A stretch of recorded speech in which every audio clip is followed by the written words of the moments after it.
Nityam Anantarupam Bhaktanukampadhritavigraham Vai Ishavataram Parameshamidhyam Tam Ramakrishnam Shirsha Namah.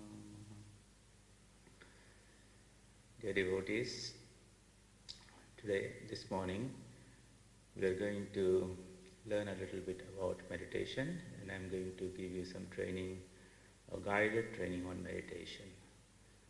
Some very simple basic steps of meditation that one should be able to practice without much knowledge or deep knowledge about the steps to it, but something that you can practice immediately. This technique of meditation we have systematically designed and put into practice at our schools in Fiji, and we found them to be very, very effective.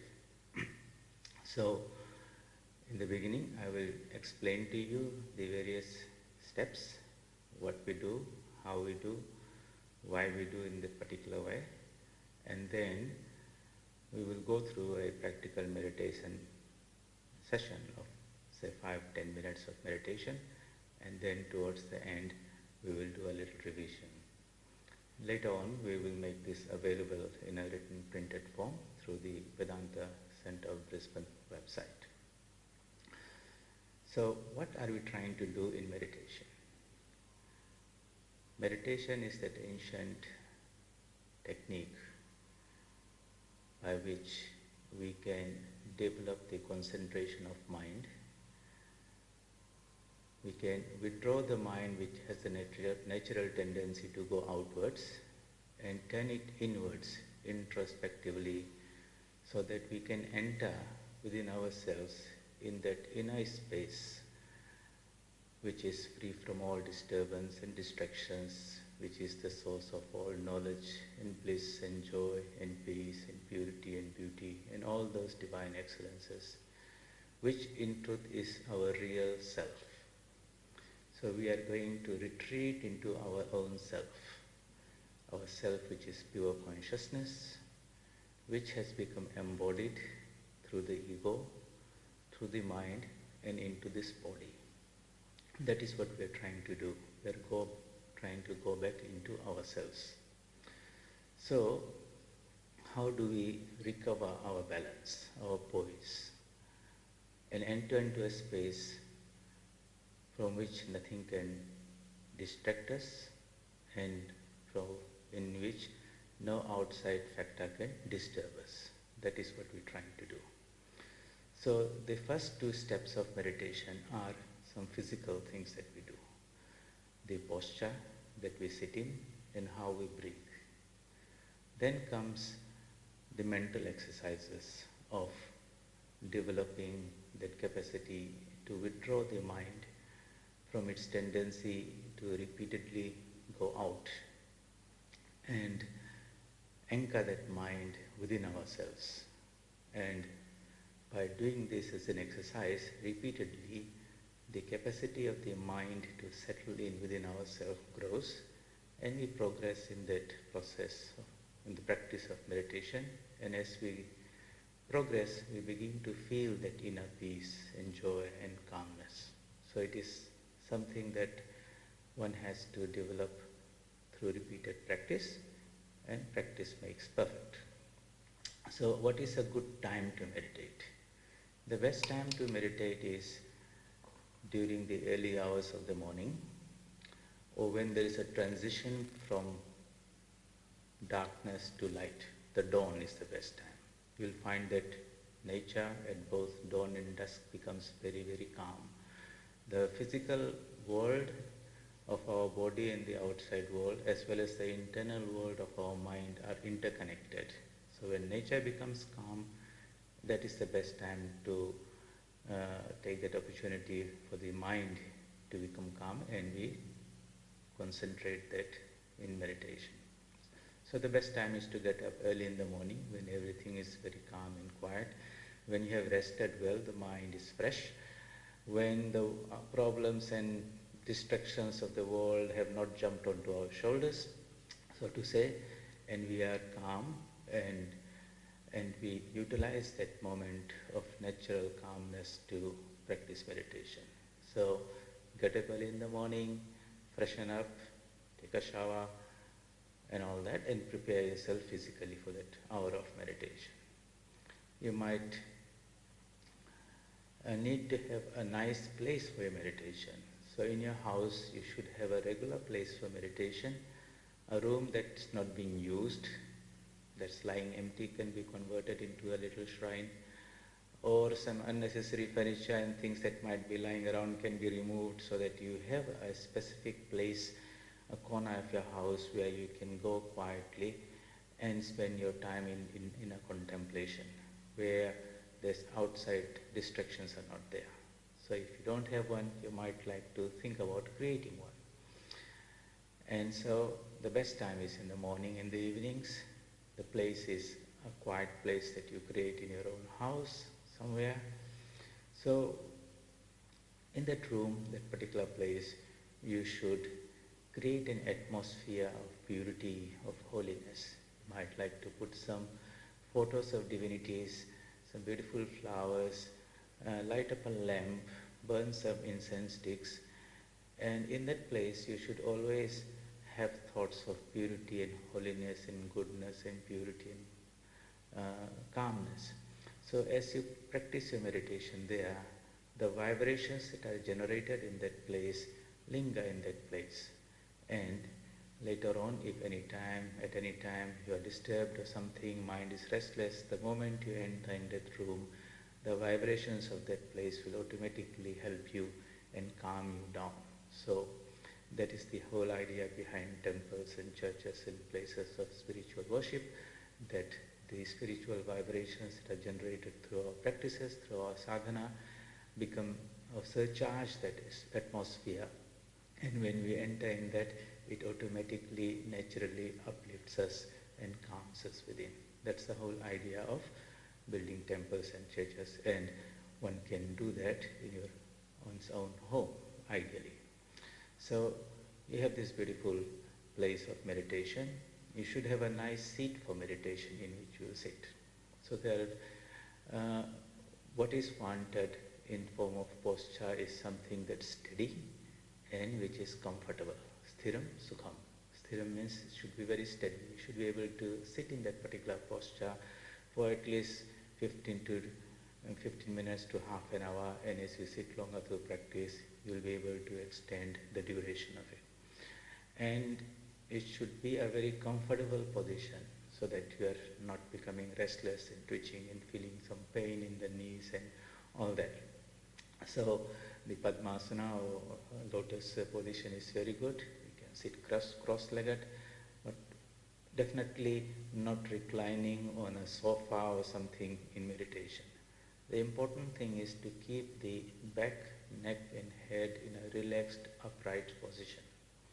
You might do that sitting on a chair or on a table, but definitely not leaning back too much or leaning forward. Keeping it up and straight, but not stiff and stressed out, relaxed position. That's all that is necessary regarding the posture. You might want to put your hands on your knees in this particular position, and there are certain mudras and fingers, position of the fingers that help in the concentration of mind, you will see. That is so much about the posture. The next is breathing. The movement of the breath and the level of the mental activity are interrelated. If the breath is very calm, you'll find that the mind is also very calm. You will notice that when one is very agitated and angry, the breath becomes very shallow and rapid. When one is very calm, just like you see somebody in sleep, you will see how rhythmic and slow and deep the breath is. So the two are interrelated. And since we are trying to calm the mind and we have some control on our breath, we can use this interconnection, this interrelation to calm our breath or make it very systematic, very deep and very rhythmic, and you'll find that if you do that, there's a natural calmness that comes to your mind. You might remember that when we children, when our teachers came into our classroom, they would first ask all the students to sit up straight and breathe deeply. Because sitting up straight uh, and breathing very deeply helps us to calm our mind and develop the power of concentration of mind, which are necessary for study or for anything. So this meditation technique that you will practice here is not only as a spiritual discipline. You should be able to use this at any time when you feel a little stressed out. It could be just taking a little 5 minutes out of your office to relax and regather yourself, doing a micro meditation. But the process is very simple, and when you do it repeatedly and you'll have that mastery, you can very quickly gather yourself and recover your balance in challenging and difficult situations. And the more calm we are, the more balanced we are, the more focused we are, the better decisions we make at the right time, and we'll find that the quality of our everyday life will be much better, because it is the same mind that we use either for meditation in our spiritual discipline or for whatever work that we are doing in our everyday vocation. If you are a doctor and you have got good concentration and calmness, you will be able to diagnose your patients better. If you are an engineer or an architect and you have this capacity of good concentration and calmness of mind, the quality of your designs and everything will be better. So you'll find that it's this mind that is the tool that we use from morning to evening. It's the source of all good things, success, when it is functioning very nicely, and it's also the cause of failure. It's the source of happiness as well as misery, and it can be a cause of freedom if it is utilized in the proper way, or it can also become a cause of bondage. So we have to learn how to keep this mind strong and healthy, and meditation is the technique by which we connect this mind to that infinite source of power that is within us, so that it recharges itself every day and it can draw that power as much as it wants, and you will find that your thoughts and words and deeds are now surcharged with some spiritual energy. That's what makes a person great. So we talked about when to meditate, we talked about where to meditate, we talked about how to sit. Now a little bit more on that breathing. So we do not prescribe you to do all these extensive pranayamas. Simple deep breathing exercises are necessary for people who are going to practice this meditation on their own, unsupervised. There are of course so many meditation or techniques of breath control or pranayama where one regulates the duration of inhalation, retention of breath and exhalation and all that. But they are not recommended without the supervision of a spiritual teacher, because you are playing with some very fine internal energies and powers, and if you do not know how to handle them, we can misapply them, and it can do us some internal injury, so to say. The screw of the mind get little loose, or sometimes it happens. So it's not important to, it's just a step to develop some calmness of mind, but let us develop that capacity systematically. This is a caution and advice that we give to all spiritual practices, and as an adept in the Dhyana Siddha, like Swami Vivekananda, when he gives the introduction to Raj Yoga, he mentions very, very clearly that unless one has got a very regulated life, very much control and discipline in one's recreations, one's food, rest, and that quality of life one is living, it is not safe to practice the advanced forms of pranayama, but one can very safely practice deep breathing exercises. So what we say is, learn to breathe deeply in a rhythmic manner. Why do we say this? Because many people do not breathe properly. Their breath is very shallow. Imagine the lung to be like a bladder, and you are taking air in and out through it. Now, if you can fill it with all fresh air, first you must exhale all the stale air that is out, and only then the fresh air will come in. Then there's a tremendous exchange of oxygen in your body, and the whole body becomes charged with energy. You are alert. But if your breath is very shallow, imagine that bladder is just pumping in and out as fraction. That means half of the air remains all the time residual in the lungs, full of carbon dioxide, toxic, and a little bit of the breathing is at a very low efficiency. So when you are deprived of energy or oxygen in the blood, then you'll find that the mind and the body becomes tired and fatigued. Drowsiness comes, and one tends to drop off into sleep or something while meditation. So one should be in a place where there's a flow of air. It should not be a room that's locked without any good ventilation, and there's one breathes in a very rhythmic way. So you inhale very slowly. Normally we just take a few seconds to bring in the air and it goes out, but try to control that and say, fill your lungs with as much air as possible without stressing yourself, and then very slowly push it all out and empty it all out. And then in a same rhythmic way, just like you see somebody is breathing in a very deep, relaxed way when somebody is sleeping, lying on the bed and sleeping, try to simulate that in your own practice. Do that for about 2 minutes or 3 minutes or count of 10, and focus on that movement of that air into you. Visualize that to be the air surcharged with energy and light and purity. And as it enters into you, it flows through the lungs, into the blood system, into every cell of your body, and all of them become very full of life and energy and health. And when you breathe out all carbon dioxide, of course, but along with that all negativity or stress or tension or anxiety or any undesired emotions that are in the mind, that is also exhaled out.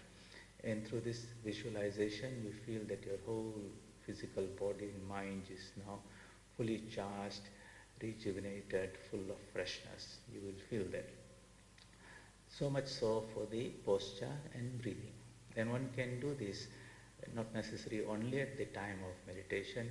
During the day, try to maintain a degree of alertness about your posture and try to practice these two things of maintaining a good steady posture and focusing on your breathing. You'll find that the natural calmness of your body and mind will be much higher and not tend to get stressed out too much. Do it as many times as possible, and if you do this, then you'll find that when you sit down in your hour of meditation, you will have this natural state of calmness of mind. The third step is, before we pray for ourselves and try to connect to the divine with us, we try to pray for the welfare of all beings. Why do we do that? As individuals and physical beings, we are separate. But at the mental level, we are connected and interconnected. And at the spiritual level, we are all one. As that spiritual consciousness that provides the whole universe, Brahman, or pure consciousness, there is one being which we call God or Allah, Bhagwan, or the divine.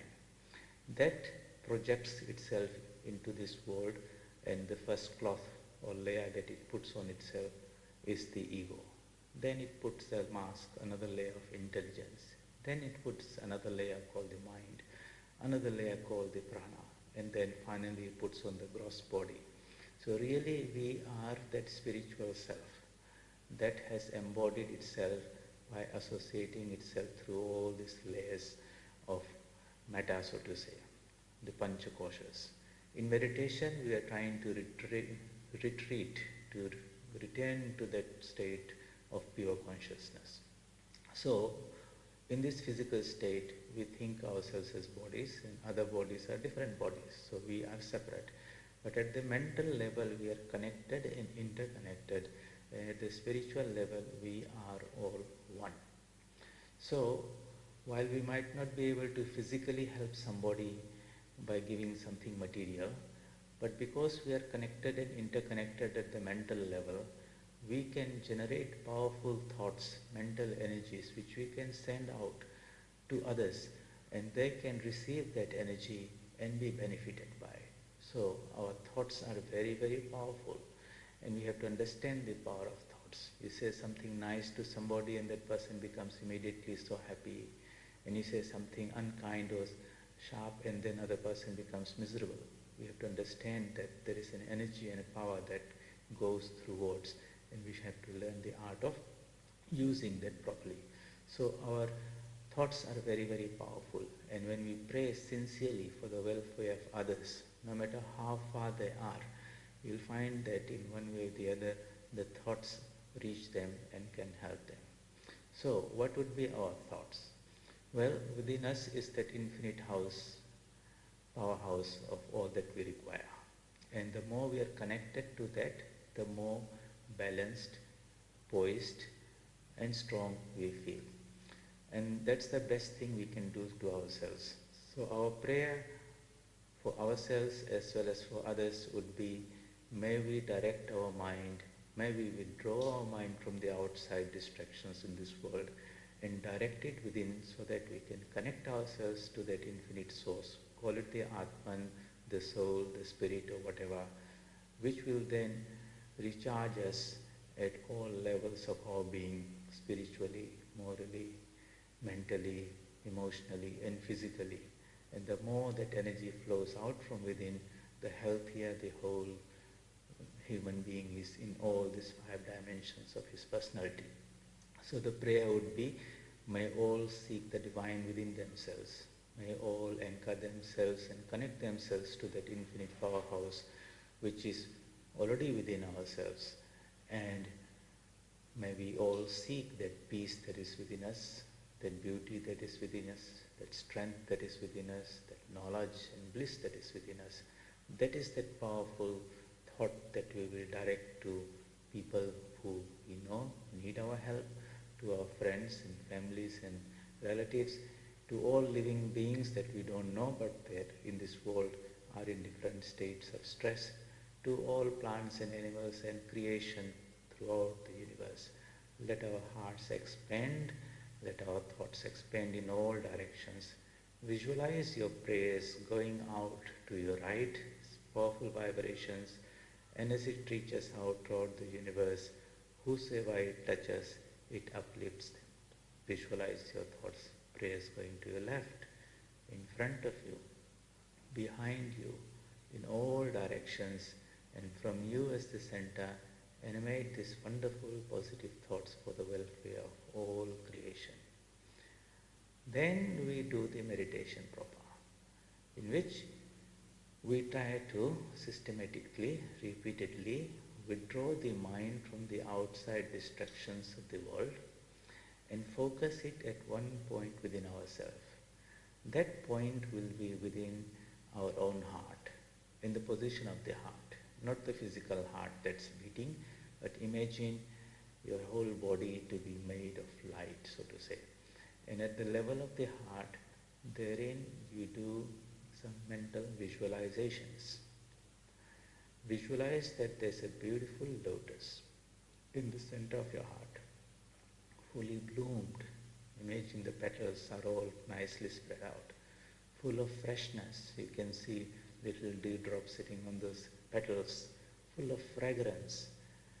In the center of that lotus, visualize a flame of a candle that is kept in a windless place where there's no wind, is perfectly steady, without any flicker. Imagine that the light that is emanating out of that flame fills your whole being. It fills your every cell of your body, which lights up with its radiance. It fills every corner of your mind and dispels any darkness that is within there, any stress and tension and worry. It just lights yourself up. So basically we are trying to focus on that spiritual essence that is within ourselves, and we are going to reinforce it with some divine qualities and make it very attractive so that your mind seeks to get into that space. It wants to get into that space. It wants to remain there and not want to leave there. To help in that, if you naturally will find that if the mind finds something very attractive, it will go to that and want to remain there, whether you want to talk about some situation or some person or something. Now if we can educate ourselves about our own divine nature, our own divine beauty and purity, and the mind becomes convinced that the most beautiful thing is within us, this outside is only a reflection of that beauty, the source of knowledge is within us, outside is only a reflection of that knowledge, shadows of that. So it will try to go within itself. So to help you in that, in a more tangible, concrete way, you may replace that flame that's within you with any form of the divine that appeals to you very much. If you're a devotee of Shiva, you will visualize that beautiful form of Shiva seated in his meditation, or Krishna, or Rama, or if you are not very much interested on meditating on any divine form, you may just meditate on that divine light that is within us. Know that what is with form can also be formless, and the reality is beyond both form and formlessness. So that depends on one's temperament. It doesn't have to do with any particular fixed form, but whatever form you choose, that should not change randomly day by day. So you should have a chosen ideal on which you will focus your mind. Those who are initiated in spiritual life would have a chosen ideal that has been selected for them by the spiritual teacher, and they would have a mantra that goes with the chosen form. And so they will have that steadiness and they will keep on practicing. Those who do not have not received initiation, spiritual guidance and direction, so to say, they can choose any one particular form, but whichever form they choose, that should be their chosen ideal and that door through which they will enter into the formless, the divine within themselves. So then you visualize that form of the divine seated in your heart, in the middle of that lotus, full of calmness, full of purity and beauty and holiness, full of the light of knowledge and strength, full of compassion and eager and ready and offering to help you, to lift you and support you in whichever way. That is our own higher self within us that we want to connect to. So we do this visualization again and some affirmations. So visualize that beautiful lotus. Imagine it to be fully bloomed, full of freshness and fragrance. Imagine a flame in the center of that lotus. Imagine that flame to be spreading its radiance in all directions, recharging every cell of your body from the toe to the head, every corner of your mind, and the light spreads beyond you also. You are engulfed in that beautiful, pure, soothing light. Replace that light with the divine form of a chosen ideal. Imagine the light radiating from him to be the light of spiritual knowledge that dispels the darkness of spiritual ignorance. It's the light of purity that fills you with holiness through and through. It's a light of supreme peace that fills you with serenity and tranquility. It's a light of bliss that fills you with joy. And it is the source of all strength and fearlessness that makes you strong spiritually, morally, mentally, emotionally, and physically. Now meditation is keeping the mind on the divine form within yourself, keeping it at the lotus feet of the divine. So you are the devotee and the divine is the Lord in your own heart, and you want to be in his presence, sitting very close to him. Upasana, seated near him. That is called upavas, living at his feet in close proximity.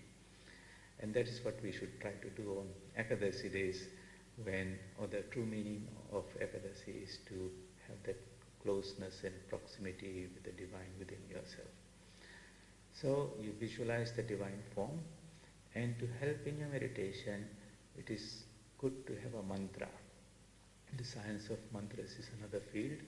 Those who are initiated will have a mantra given to them by their guru for that particular chosen ideal or form of God.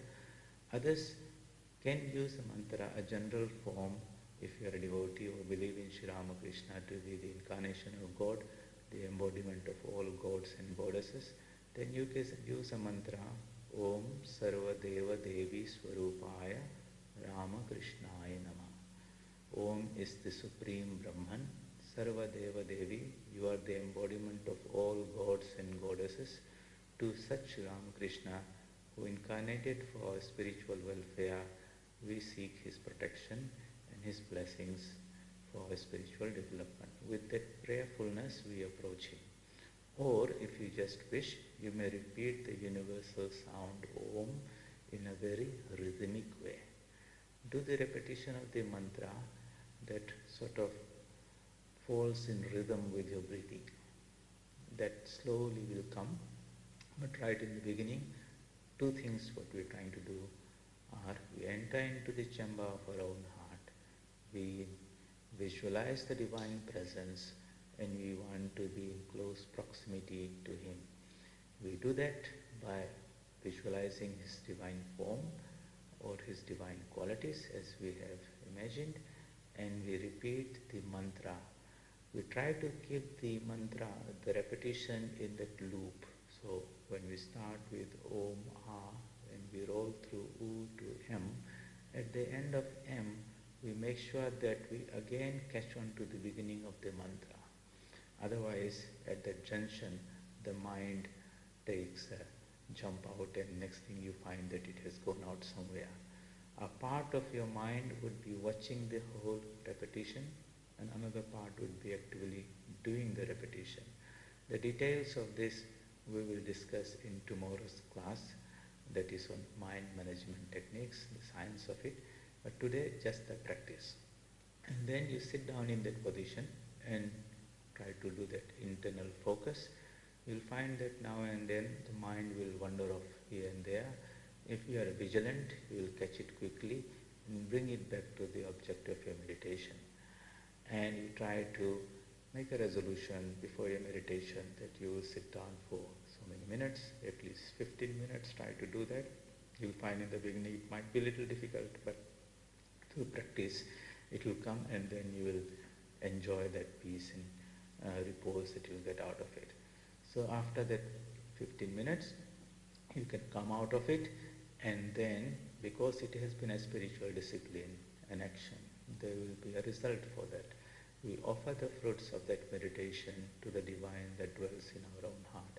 It is that spiritual consciousness within us that acts through all our thoughts, words and deeds, and that is the real source of all energy and power.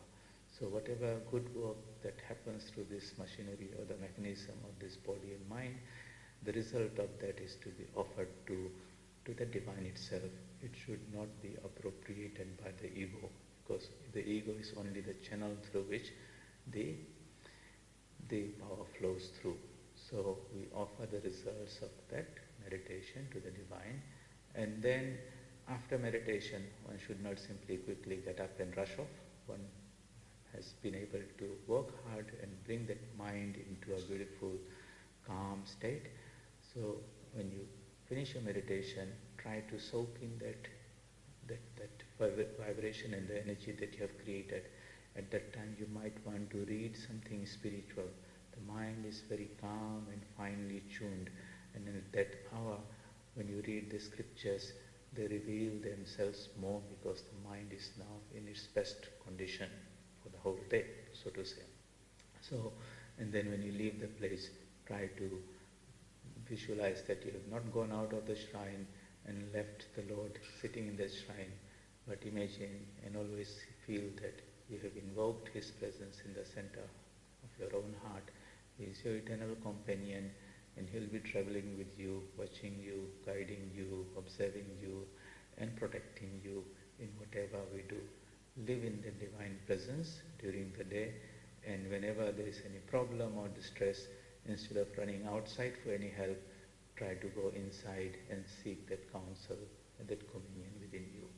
In this way, if you practice morning and evening, day in, day out, you will develop this method by which we can integrate ourselves and connect ourselves. What we are trying to visualize and imagine in the beginning will become a reality as an experience. So what we are teaching is a process, some ideas, but ultimately we want to have that realization, the direct experience and the vision of the divine in our own heart. Then and then this process of meditation finds its culmination. So to finish off today, we will do a short meditation, maybe a few minutes, but the process will be as follows. So join me in meditation. Let us sit up straight in an upright, relaxed position, keeping the back, neck and head in a relaxed, upright position. Focus on your breath. Inhale and exhale in a deep, rhythmic way. Let's do that for 3 deep breaths.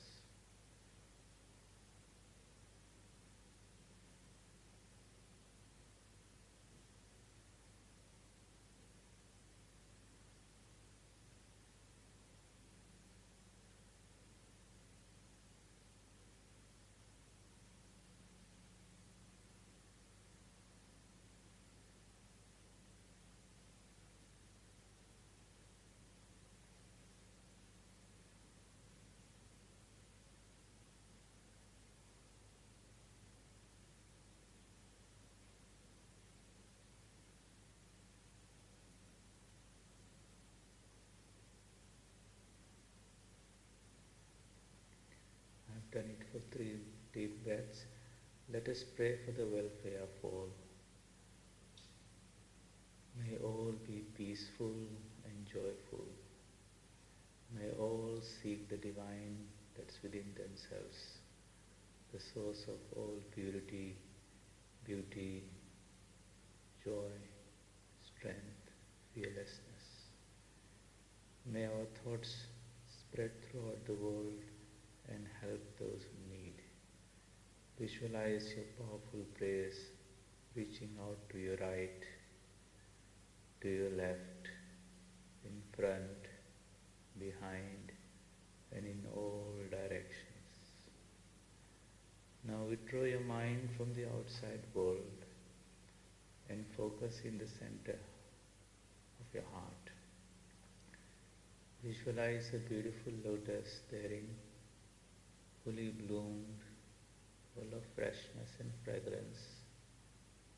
In the center of that lotus is a beautiful flame, luminous and steady, like a lamp kept in a windless place, spreading its luminosity and radiance in all directions, illuminating every corner of your mind and recharging every cell of your body with its divine power. You may replace that flame with the divine form of Sri Ramakrishna or any other divine form of God. Imagine him to be seated in your heart with a divine smile on his face, full of kindness, love and compassion, eager to bestow his grace in the form of spiritual knowledge and realizations. Visualize that form and imagine that the light that is radiating from him is the light of spiritual knowledge that dispels the darkness of spiritual ignorance. It's a light of supreme peace that fills your whole being with serenity and tranquility. It's a light of purity that fills your whole body and mind with holiness. It's It's a light of supreme bliss that fills you with joy and contentment. It's a light of strength and fearlessness that strengthens you spiritually, morally, mentally, emotionally, and physically. Focus your whole mind on the divine form and keep it there with the help of the mantra Om Namo Bhagavate Ramakrishnaaya Namah, or if you wish, just the universal sound Om. Wherever the mind wanders away, bring it back onto the divine form within you.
Om Asato Ma Sadgamaya Tamaso Ma Jyotirgamaya Mrityorma Mritam Gamaya.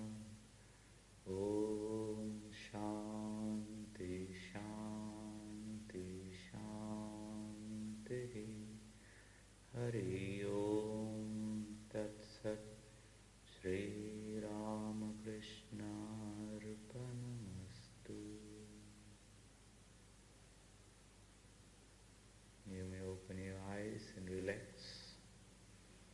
Today we meditated for only a short 5 minutes or so, but in your regular meditations, you should try to sit for at least 15 minutes to start off, and then gradually you build up the duration. Ultimately, ideally, you should be able to sit for at least 1 hour. And if you can give yourself a daily dose of an hour of meditation, morning and evening, you'll find that the quality of your day, or whatever you do, will be of a totally different level. And this is how we can empower ourselves to be better connected to the divine within ourselves and make our own life blessed, so that there's peace within us and we can radiate that peace all around us. That's the best we can do for ourselves and for those around us. Through practice, you get a taste of it, and then it should become an indispensable part of your everyday life.